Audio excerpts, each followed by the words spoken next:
Hi everyone, my name is Katrina and I have Stargardts. I just want to put out a few videos to be a resource for anybody with Stargardts, especially if you've just been diagnosed or you have a child that's just been diagnosed. In this video, I will tell you a little bit about my life and how I've lived a very normal and, dare I say, successful life with Stargardts. It's possible for everyone out there, and I don't want you to be discouraged, and I'm hoping to be here as a sounding board and a resource to kind of ease your fears if you're scouring the internet for information, and just to give you an example of what to expect in a life with Stargardts. So first, I'll tell you a little bit about my life, where I'm at today, so you can deem if it's successful to you. But just really high level, I am 33 years old. I live in the San Francisco Bay Area. I am a full-time working mom of two, so I have a full-time job doing marketing operations at a tech company, and I've been married for 5 years, and my kids are 2 and 4 years old. So lots and lots of activity in this household. So let me backtrack a little bit and tell you a really brief story about how I got here and what my story is. So I was diagnosed with Stargardts when I was 13 or 14 years old. I noticed that I had something wrong with my vision when I got to 8th grade, first day of 8th grade, and I couldn't see the board in the first row. So it took all of 8th grade testing, a whole slew of tests to find out, for someone to finally find out what was going on, and at that point I honestly was just glad that we knew what it was and we could move forward and make a plan on how I was going to live my life, because I'd been living with the reduced vision that whole time, and the tests were really exhausting. But I know my parents, especially my mom, was really devastated that it wasn't something that's correctable, at least not right now, and so she was very hands-on about, finding resources that would help me. And that is something that, I think when you're first diagnosed and as like a kid, you don't really want to do the research. You don't really think about those things. Like as a parent, you can always help your child by finding all the resources from the school board and your school counselor in high school, middle school, and even college. Those are the people that are going to know all the resources that you can utilize, and trust me, even if you don't want to use tools, you'll want to know what kind of resources are out there. I'm very hesitant to use any tools. I don't want to seem abnormal in any way, and so I'm very conscious of how everyone perceives me as being normal. And I'll tell you, I've gotten very good at it. People forget. Even my own husband forgets that I can't see that, and I have to remind them all the time. So yeah, look for your resources, because there's a lot out there that you can use and will help you get through things. And it's going to take a little bit of acceptance that you need them, or that it's just easier. Life is easier with them. Just go at your own pace, but at least know what's out there. So since I was diagnosed when I was in 8th grade, I kind of entered high school with this new knowledge of having Stargardts and a visual problem, and had to find the resources there and also figure out what I could do. Of course, when I was in high school, there were a lot less resources. Now there's so many audiobooks and everything that will really help a high schooler with Stargardts go through this and get through all those textbooks, because that was actually limiting. I will say I've always been pretty okay with academics and but with Stargardts, reading is always a strain. And I did get, back then, I was able to get some large print textbooks of things like the Odyssey, which was just huge. I guess it's like a box of volumes. But, when right now you can get them in audio form, and that's just so much easier and faster, because you can increase the pace that you're reading it and really get through all of those reading materials. So that's one tactic I use in high school. I also had a really great friend who was willing to put carbon copy paper behind her notes and a piece of my paper, and I would get all of her beautiful, very organized notes. I know not everybody's gonna have that opportunity and resource. So the other thing that I used was I was able to get a portable CTV type device that could move around. I would sit on my desk, and it had a screen that I could, zoom in on the board and take my own notes that way. In high school, I continued to take testing for my visual acuity, and they reassured me that my vision was stable. I will caveat that I had another dip in my vision in my 20s that I wasn't expecting. And so I just want to say that now, for not to scare anybody who's just been diagnosed, but to know that that might happen. And they have, in more recent research, found that that does sometimes happen. So anyway, just so you know that that is something to plan for. So my dad was very much of the mindset that this was not going to limit me in any way, and I could do anything that anybody else can do. And so with that mentality, I was able to get my driver's license at 17 years old. I even drove a stick shift. Getting your driver's license is definitely more of a process when you have a visual impairment. You have to work closely with a low vision specialized optometrist. They are able to test your visual acuity to make sure it's above the 2200 legal limit to drive, and then they help you get a device. At least when I was driving, it was called, I used a device called the bioptic. It's kind of like these glasses with like a little telescope on top, and you work with a special driving instructor that will teach you how to use that bioptic as well as drive.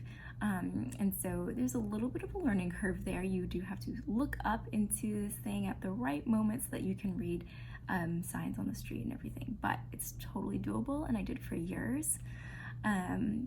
The other thing is that you do have to take the driving test like every year and get your doctor's report, go to the DMV. Somehow the DMV is always surprised and has no idea what this is.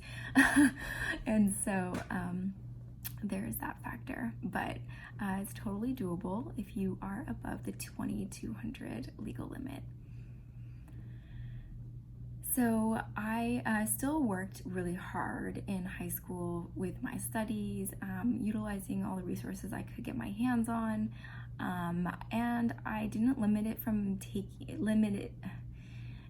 I didn't let it limit me from taking advanced courses, aside from maybe some English courses, because I thought there would be too much reading. Of course, now with all the audiobooks, I think I would take those, but back then that wasn't an option for me. So I still was able to take many, back then it was AP courses, and I had a really great support group of friends. And with that, I applied for colleges. I'll say in my college essays, I definitely mentioned my vision and the obstacles that it has presented to me, and how I've overcome those. I think use that to your advantage in this situation. Not everybody has this challenge in life, and I do think that it helps shape us and make us stronger if you approach having this disability in the right way. So that was definitely something I mentioned in my college essays, and I was accepted to UC Berkeley. Couldn't pass that up, so I moved up to the San Francisco Bay Area, where I stayed, obviously, And I graduated with a degree in rhetoric, which is kind of a cross between philosophy and English. And just to note that UC Berkeley has an amazing visual impairment program. They have a whole department of people that will help you with any sort of reading materials, turning those into audio files for you. And like I said before, getting with the Department of Rehab who will actually get you resources, tools, even laptops and books, and pay for your college tuition. So it's just invaluable. Like I said, you need to check into all of your resources every step of your life. So when I graduated college, I had a few jobs, I will say, in developing and getting to my career of kind of managing a team of people and project managing, doing a lot of creative thinking and the like. So that's how I've gotten here. Now I work at a tech company, and I will say, that is something to think about when you're younger than most people. Some people, go to college and haven't even thought about what they want to do in life, and that is fine. But I think for me, I'm super planner. So even freshman year of high school, I was already thinking, like, what am I going to do professionally with a visual impairment? And it's something that you have to consider realistically. For me, it meant, I didn't want anything that was going to require a lot of reading, so I'm not going to be an attorney like my husband. And probably nothing that required like super fine detailed motor skills. And that left, I would say there's a lot of jobs that are computer based, and those are all fair options because at least with my visual acuity, now where it's at, it's been very easy to work with PCs and laptops, and especially being at a tech company where everything is done in the Google suite, such as Google Docs, Google Slides. All of the documentation is on your browser, so I just get the Chrome extension readers and I can highlight a paragraph of text, have it read it to me, no problem. And so it's been pretty easy to adapt in these situations. I will say that, I had that secondary dip in my 20s. So, once I graduated college, I didn't go see a low vision specialist for a really long time. I think I just thought that my vision was fine and it was stable, and then I avoided situations that would kind of test my visual acuity. Looking back, I knew that my vision was going down a little bit, just based on the fact that I couldn't read print. I used to be able to read 12-point font on paper, even 10 when I was in high school, and I wouldn't even try anymore because I knew too much, and I was zooming in more on my computer, etc. So by the time I went back, I was, I think, 32, 31 maybe, when I went back to Berkeley's low vision clinic, which is amazing, by the way, the Meredith Morgan Berkeley Center for Low Vision is so good. And I went back there and found out that my vision had gone down to 2350, 2400. And that was a little devastating because I thought that my vision was stable. Like I said, the doctors before it said it was stable. But, realistically, it hadn't changed the way I was living, and I had been living with it, right? It's not like it just changed the day that they told me. They didn't make it happen. Nothing changed on that day. Just the knowledge of it was a little shocking, but otherwise it was just something to be aware of and know, maybe you do need more help. So I reached back out to the Department of Rehab to reassess the latest technology, and got, a reading device for documents and things so I can read mail. I could read books to my kids, or anything else I might need for my job. And so that is that's something that I've dealt with since then, and really hasn't changed my life all that much, but just something to think about. In my early 20s, I met my now husband. I will say I'm a very open person. I like people to know about my vision right away so that there's no not so pleasant shock later.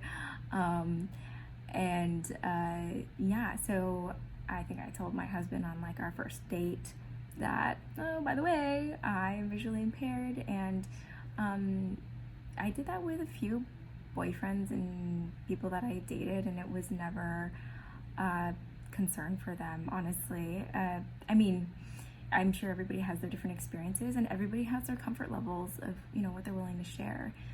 But for me, it just made my life easier for people around me to know, so that I can easily tell them oh wait, sorry, I can't read that, can you just tell me what it says, or telling them how they can help me allows me to live a little bit more seamless lifestyle. And now we've been married for 5 years and have 2 kids, and we live in the very expensive San Francisco Bay Area, so we're doing all right for ourselves, and I take public transit to get to work. Not right now because we are in a pandemic, but back in the day.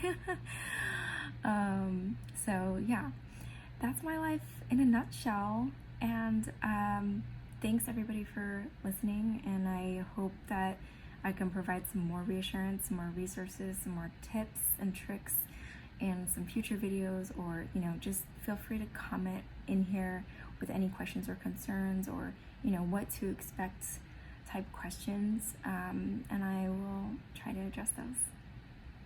All right, bye.